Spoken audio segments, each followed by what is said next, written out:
Hello friends, જો તમને અમારો આ વિડીયો પસંદ આવ્યો હોય તો સબસ્ક્રાઇબ બટન પર ક્લિક કરી બાજુમાં આપેલ બેલ આઇકન દબાવો અને ઓલ ઓપ્શન સિલેક્ટ કરો, જેથી તમને અમારા દરેક નવા વિડીયોની નોટિફિકેશન સૌથી પહેલા મળે. હેલો ફ્રેન્ડ્સ, કેમ છો? મજામાં? તો સ્વાગત છે તમારું યુટ્યુબ ચેનલની આ ડિજિટલ સિરીઝમાં, જેની અંતર્ગત રોજ ધોરણ 9 અને ધોરણ 10ના વિદ્યાર્થીઓ માટે ગણિત વિષયના વિડીયોઝ અપલોડ કરવામાં આવે છે. તો આજે આપણે જોઈશું ધોરણ 10ના ગણિત વિષયનું ચેપ્ટર નંબર 4 દ્વિઘાત સમીકરણ. તો આ છે આ ચેપ્ટરનો ભાગ નંબર 5. ભાગ નંબર 4માં આપણે સ્વાધ્યાય 4.1નો દાખલા નંબર 1 જોયો, જેની અંદર ટોટલ 1 થી 8 દાખલાઓ આપવામાં આવેલા હતા. તો આપણે ભાગ નંબર 4ની અંદર આ 8 દાખલાઓ પૈકી 1 થી 4 દાખલા જોઈ લીધેલા છે. તો આપણે ભાગ નંબર 5માં સ્વાધ્યાય 4.1ના દાખલા નંબર 1ના આગળના દાખલાઓ એટલે કે દાખલા નંબર 5 થી 8 જોઈશું. આ ઉપરાંત આગળના 1, 2 અને 3 સુધીના પાર્ટમાં આપણે આ ચેપ્ટરની પ્રસ્તાવના જોઈ લીધી. આ ઉપરાંત પાર્ટ નંબર 2 અને પાર્ટ નંબર 3માં અનુક્રમે ઉદાહરણ નંબર 1 અને ઉદાહરણ નંબર 2 પણ જોઈ લીધેલા છે. તો હજી સુધી જો તમે 1 થી 4 પાર્ટ ન જોયેલા હોય તો તેની લિંક મેં નીચે ડિસ્ક્રિપ્શન બોક્સમાં આપેલી છે, ત્યાંથી તમે દરેક પાર્ટ ચેક કરી શકશો. આ ઉપરાંત આપણી આ જે ડિજિટલ સિરીઝ છે તેની અંદર આપણે ધોરણ 10ના ગણિત વિષયના અન્ય ચેપ્ટર જેવા કે બહુપદીઓ, દ્વિચલ સુરેખ સમીકરણ, ત્રિકોણ, યામ ભૂમિતિ, આંકડાશાસ્ત્ર, સંભાવના જેવા ઘણા બધા ચેપ્ટરના સોલ્યુશન પણ જોઈ લીધેલા છે. તો આ દરેકે દરેક ચેપ્ટરના દરેક દાખલાના સોલ્યુશનની લિંક પણ નીચે ડિસ્ક્રિપ્શન બોક્સમાં આપેલી છે, ત્યાંથી તમે અન્ય ચેપ્ટરના સોલ્યુશન જોઈ શકશો. આ ઉપરાંત તમારે જો આ દરેક ચેપ્ટરના દાખલાના સોલ્યુશનના લિંકની PDF મેળવવી હોય તો ટેલિગ્રામ પર તમે માત્ર એજ્યુ ઓન ક્લાસ આટલું સર્ચ કરશો તો પણ તમને અમારી ચેનલ મળી જશે. ત્યાંથી તમે દરેક ચેપ્ટરના વિડીયોના લિંકની PDF ડાઉનલોડ કરી શકશો. તો ચાલો જોઈએ સ્વાધ્યાય 4.1ના દાખલા નંબર 1ના આગળના દાખલાઓ. તો સ્વાધ્યાય 4.1ના પહેલા દાખલાની રકમ છે કે નીચે આપેલ સમીકરણો દ્વિઘાત સમીકરણો છે કે કેમ તે ચકાસો. તો આપણે આ 1 થી 8 દાખલાઓ પૈકી દાખલા નંબર 1, દાખલા નંબર 2, દાખલા નંબર 3 અને દાખલા નંબર 4 એ આપણે આગળના પાર્ટમાં જોઈ લીધેલા છે. તો આજે આપણે આ પાર્ટની અંદર દાખલા નંબર 5 થી દાખલા નંબર 8 જોઈશું. બરાબર? તો ચાલો જોઈએ 1 બાય 1 દાખલાઓ. તો અહીંયા દાખલા નંબર 5માં આપણને બરાબરની ડાબી બાજુ 2 કૌંસ આપેલા છે અને બરાબરની જમણી બાજુ 2 કૌંસ આપેલા છે. તો આપણે આગળના જે દાખલાઓ ગણેલા હતા તેવી જ રીતે પહેલાં તો આપણને આ જે ડાબી બાજુ આપેલી છે તેને આપણે સાદુરૂપ આપી અને સરળ સ્વરૂપમાં ફેરવી નાખવાનું. તો ડાબી બાજુ શું આપેલું છે તો કે 2x - 1 અને બીજા કૌંસમાં આપેલું છે x - 3. તો આપણે આ બંને કૌંસ છે તેને ગુણી નાખવાના. તો કઈ રીતે ગુણી શકાય? તો પહેલાં આપણને આ જે 2x આપેલા છે તેને પહેલાં x સાથે ગુણવાના, ત્યારબાદ 2x ને 3 સાથે ગુણવાના. તો 2x ગુણ્યા x કરીએ તો કેટલા થાય તો કે 2x નો વર્ગ. ત્યારબાદ આ 2x છે તે પ્લસ છે, કાંઈ ના હોય તો અહીંયા પ્લસ તો હોય જ એટલે કે વત્તા તો હોય જ, તો વત્તે ઓછે ઓછા. ત્યારબાદ 2x ગુણ્યા 3 એટલે કેટલા થાય તો 2 તેરી 6 અને બાજુમાં x. તેવી જ રીતે આ 1 છે તેને x સાથે ગુણવાનો, ત્યારબાદ આ 1 ને 3 સાથે ગુણવાના. તો આ 1 ગુણ્યા x એટલે કેટલા થાય x, અથવા 1x લખો તો પણ ચાલે. અને આ ઓછા છે ને આ વત્તા છે, તો ઓછે વત્તે ઓછા. અને ત્યારબાદ ઓછે ઓછે વત્તા 1 ગુણ્યા 3 એટલે 3. તો હવે આનું સાદુરૂપ આપીએ તો કઈ રીતે થશે તો કે આવી રીતે 2x નો વર્ગ, ત્યારબાદ આ -6x છે અને આ -1x, તો કેટલા થાય -6 અને -1 કેટલા થાય -7x. આવું શા માટે? તો આવી રીતે તમે કરો -6 -1, તો આપણને ખબર છે કે આમાંથી આપણે માઇનસ કોમન કાઢી લઈએ તો આવી રીતે આમ થઈ જાય. હવે જો તમે આ માઇનસને અંદર ગુણી દો તો શું થઈ જાય?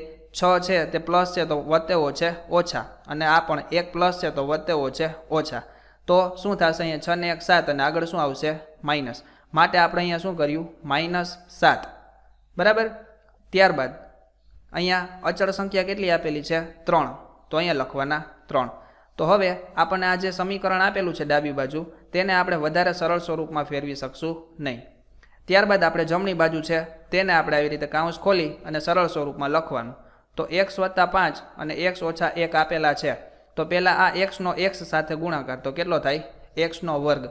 ત્યારબાદ આ વત્તા છે ને આ ઓછા છે, તો વત્તે ઓછે ઓછા. ત્યારબાદ આ x ને આ 1 સાથે ગુણવાના. તો x ગુણ્યા 1 એટલે કેટલા થાય x, અથવા 1x લખો તો પણ ચાલે. ત્યારબાદ આ +5 છે તેને x સાથે ગુણવાના, તો કેટલા થાય +5x. ત્યારબાદ આ પ્લસ છે ને આ માઇનસ છે, તો વત્તે ઓછે ઓછા. અને આ 5 ને 1 સાથે ગુણવાના, અહીંયા 1 સાથે. તો કેટલા થાય 5 એકુ 5. તો આનું આપણે સાદું રૂપ આપીએ તો શું થશે x નો વર્ગ, ત્યારબાદ આ ઓછા x અને આ વત્તા 5x, તો આવી રીતે આમ થાય ઓછા x વત્તા 5x, તો કેટલા થાય તો અહીંયા કાંઈ ના હોય તો 1 તો હોય જ, તો ઓછા 1 વત્તા 5, આને તમે ક્રમ ચેન્જ કરી નાખો તો આમ થાય 5 ઓછા 1, તો કે આ લખી શકાય. તો 5 માંથી 1 જેટ કેટલા આવે 4, અને બાજુમાં શું છે x, તો અહીંયા શું આવશે 4x, બરાબર. અને અચળ સંખ્યા કઈ છે -5, તો આપણને આ સાદું રૂપ અને આ સાદું રૂપ મળ્યા, આ ડાબી બાજુ અને આ જમણી બાજુ.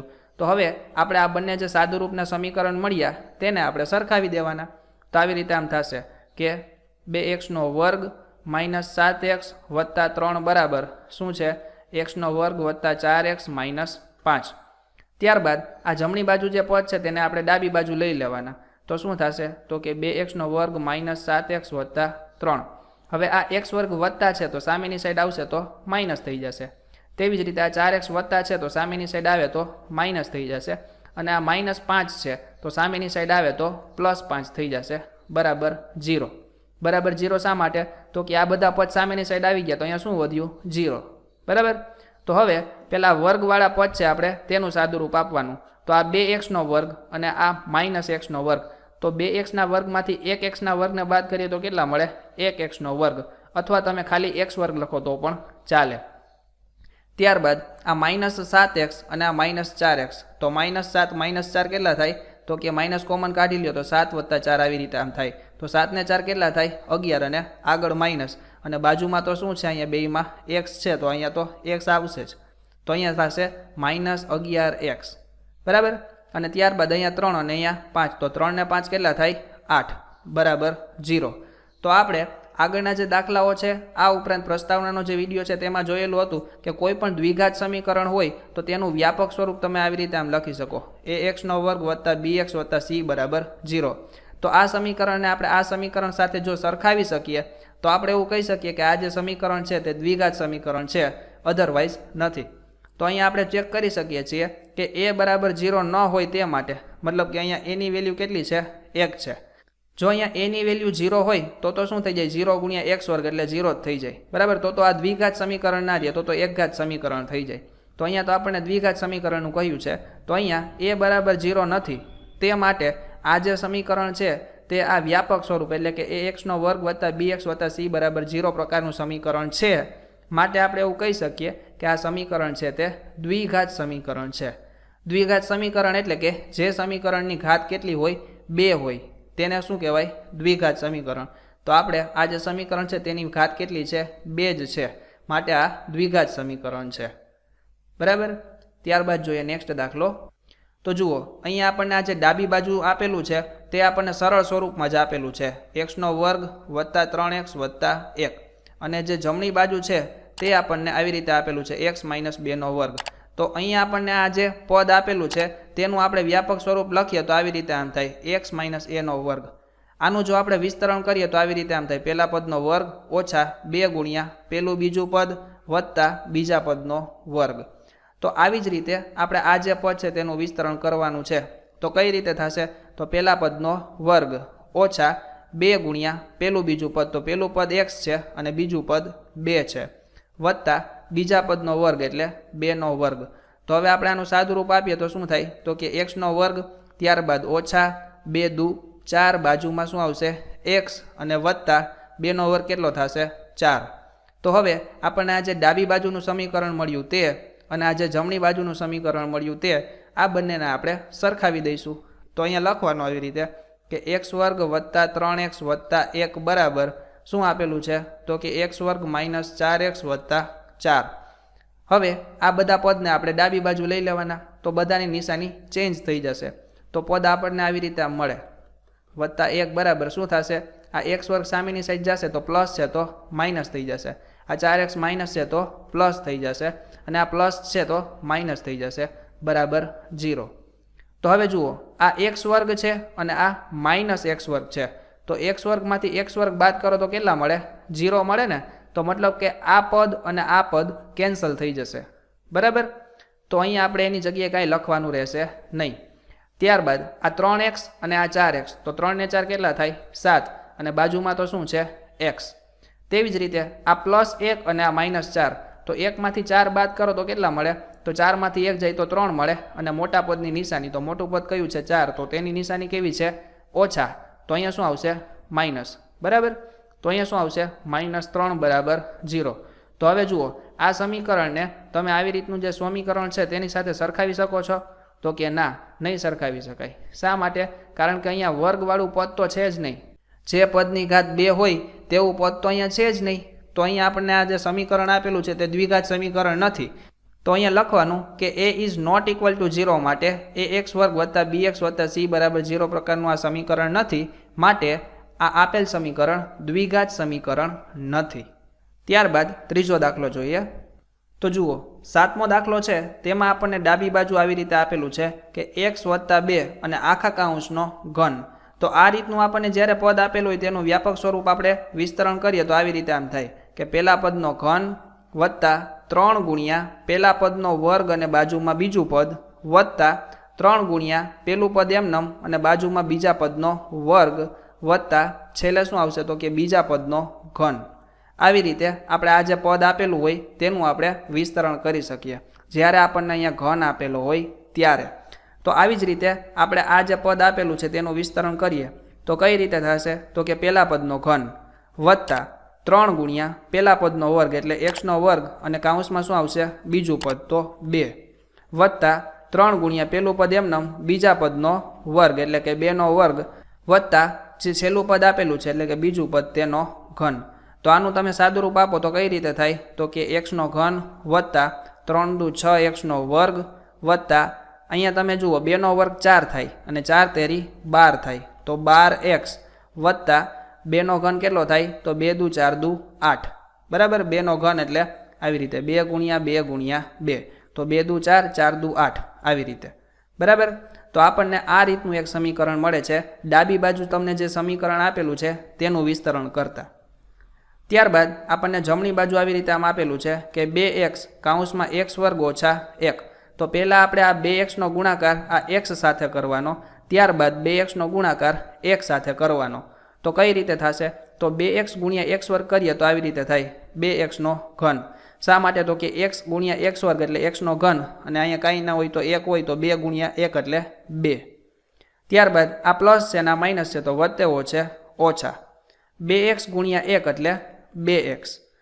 તો અહીંયા આપણને આ ડાબી બાજુ અને જમણી બાજુ બે સમીકરણ આપેલા છે તેના સરળ સ્વરૂપ આવી રીતે મળે છે. તો તેને આપણે સરખાવી દેવાના. તો તમે તેને સરખાવો તો આવી રીતનું આપણને પદ મળશે 2x નો ઘન માઇનસ 2x.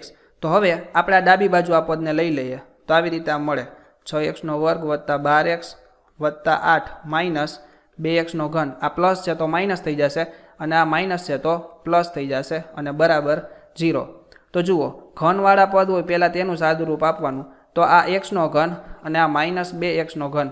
તો x નો ઘન માઇનસ 2x નો ઘન મતલબ કે 1x ના ઘનમાંથી 2x નો ઘન બાદ કરો તો કેટલા મળે?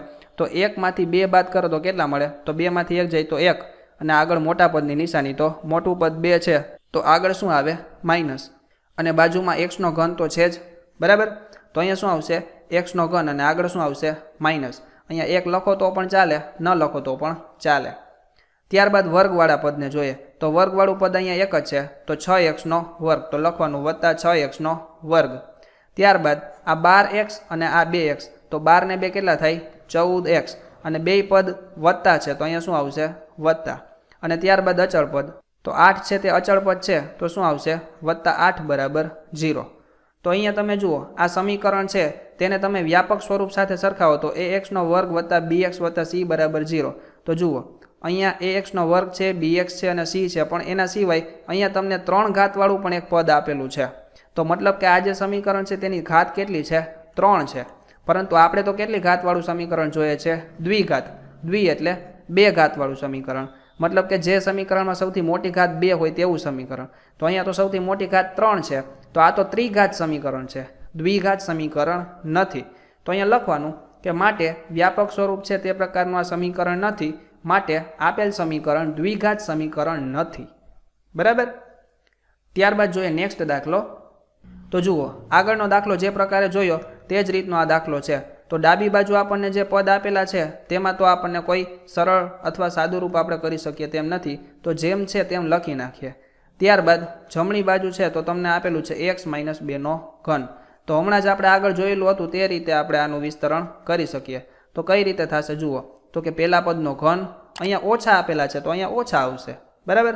ઓછા 3 ગુણ્યા પહેલા પદનો વર્ગ અને બીજું પદ એમનમ, ઓછા 3 ગુણ્યા પહેલું પદ એમનમ બીજા પદનો વર્ગ, વત્તા શું આવશે, બીજા પદનો ઘન, બરાબર. તો આવી જ રીતે આપણે આનું સાદુરૂપ આપીએ તો કઈ રીતે થશે, તો પહેલા પદનો ઘન, ત્યારબાદ ઓછા 3 પહેલા પદનો વર્ગ એટલે x નો વર્ગ અને બાજુમાં બીજું પદ એમનમ, તો બીજું પદ શું છે 2, ત્યારબાદ માઇનસ 3 પહેલું પદ એમનમ બીજા પદનો વર્ગ એટલે 2 નો વર્ગ અને ત્યારબાદ શું આવશે વત્તા બીજું પદ છે તેનો ઘન એટલે 2 નો ઘન. તો આનું સાદુરૂપ આપો તો કઈ રીતે થાય, તો x નો ઘન, ત્યારબાદ આ 3 અને આ 2 ગુણાકારમાં છે તો 3 દુ 6 અને આગળ શું આવશે માઇનસ અને બાજુમાં x વર્ગ, ત્યારબાદ 2 નો વર્ગ 4, 4 તેરી 12 અને આગળ શું છે માઇનસ અને બાજુમાં x વત્તા 2 નો ઘન કેટલો થાય, તો હમણાં જોયું 2 નો ઘન એટલે 2 ગુણ્યા 2 ગુણ્યા 2, તો 2 દુ 4, 4 દુ 8, તો અહીંયા શું આવશે 8. તો હવે આપણે આ જે પદ છે તેને આપણે વધારે સાદુરૂપના સ્વરૂપમાં લખી શકીએ તેમ નથી. તો અહીંયા આપણને આ જે ડાબી બાજુનું પદ મળ્યું તે અને જમણી બાજુનું પદ મળ્યું તે બંનેને આપણે સરખાવી દઈએ. તો અહીંયા આપણને આ જે ડાબી બાજુનું પદ આપ્યું છે તે લખી નાખીએ અને જે જમણી બાજુનું આપણને પદ મળ્યું તે પણ આપણે લખી નાખીએ. તો હવે આ જે જમણી બાજુનું પદ છે તેને આપણે ડાબી સાઈડ લઈ જઈએ તો આપણને પદ કંઈક આવી રીતે આમ મળે. આ જે પ્લસ પદ છે તે સામેની સાઈડ જશે તો માઇનસ થઈ જશે. આ માઇનસ 6x નો વર્ગ છે તે માઇનસ છે તો સામેની સાઈડ જશે તો પ્લસ થઈ જશે. આ 12x માઇનસ છે તો સામેની સાઈડ જશે તો પ્લસ થઈ જશે અને આ 8 પ્લસ છે તો સામેની સાઈડ જશે તો માઇનસ. મતલબ કે સામેની સાઈડ પ્લસ હોય તો માઇનસ થઈ જાય અને માઇનસ હોય તો પ્લસ થઈ જાય, બરાબર. તો અહીંયા આ x નો ઘન આપેલો છે તેમાંથી આપણે આ x ના ઘનને બાદ કરીએ તો આન્સર કેટલો મળે, તો x ના ઘનમાંથી x નો ઘન બાદ કરો તો 0 મળે. તો મતલબ કે આ પદ અને આ પદ કેન્સલ આઉટ થઈ જશે, બરાબર. ત્યારબાદ આ માઇનસ 4x નો વર્ગ અને આ 6x નો વર્ગ, તો માઇનસ 4 પ્લસ 6 કેટલા મળે, તો 6 માંથી તમે 4 બાદ કરો, આ 6 પ્લસ અને 4 માઇનસ, તો 6 માંથી 4 જાય તો કેટલા મળે 2 અને બાજુમાં શું છે x નો વર્ગ, તો અહીંયા શું આવશે 2x નો વર્ગ. ત્યારબાદ આ માઇનસ x છે અને આ 12x છે, તો માઇનસ x વત્તા 12x એટલે કેટલા થાય, તો અહીંયા કાંઈ ના હોય તો 1 તો હોય જ ને, તો માઇનસ 1 વત્તા 12, તો 12 માંથી 1 જાય તો કેટલા આવે 11 અને મોટા પદની નિશાની કેવી છે વત્તા અને બાજુમાં શું આવશે x, તો અહીંયા શું આવે વત્તા 11x અને ત્યારબાદ અચળ પદ, તો અહીંયા પ્લસ 1 છે અને અહીંયા માઇનસ 8 છે, તો પ્લસ 1 માઇનસ 8 તો કેટલા આવે, 8 માંથી 1 બાદ કરો તો 7 અને મોટા પદની નિશાની, તો મોટું પદની નિશાની કેવી છે માઇનસ, તો અહીંયા શું આવશે માઇનસ, તો અહીં લખવાના માઇનસ 7 બરાબર 0. તો આ જે સમીકરણ છે તે આપણને જે વ્યાપક સ્વરૂપ એટલે કે ax નો વર્ગ વત્તા bx વત્તા c બરાબર 0 છે તે પ્રકારનું આપણને સમીકરણ મળે છે. તો આપણે એવું કહી શકીએ કે આ સમીકરણ દ્વિઘાત સમીકરણ છે, બરાબર. તો આવી રીતે કોઈ પણ સમીકરણ દ્વિઘાત સમીકરણ છે કે નહીં તે આપણે ચકાસી શકીએ છીએ. તો આવી જ રીતે દરેક પ્રકારના દાખલાનું ડિજિટલી સોલ્યુશન મેળવવા માટે જરૂરથી સબસ્ક્રાઇબ કરો આ યુટ્યુબ ચેનલને, જેથી દરેક નવા વિડીયોની નોટિફિકેશન તમારા સુધી સૌથી પહેલાં પહોંચે. Thank you.